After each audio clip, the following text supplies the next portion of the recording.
House rent বের করতে গেলে বেসিক সেল ইন্টু কত পার্সেন্ট বলা হয়েছে? 50%। 50%,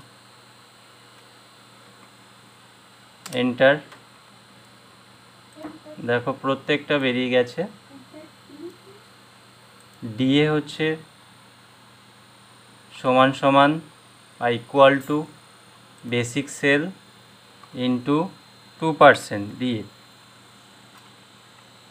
এন্টার। দেখো ডিএ বেরিয়েছে কিসের উপরে? বেসিকের উপরে 2%, তাহলে কত? 48,000-এর 2% হচ্ছে 960 টাকা। পিএফ হচ্ছে 15%। সেম একইভাবে সমান সমানের চিহ্ন, বেসিক সেল ইন্টু 15%।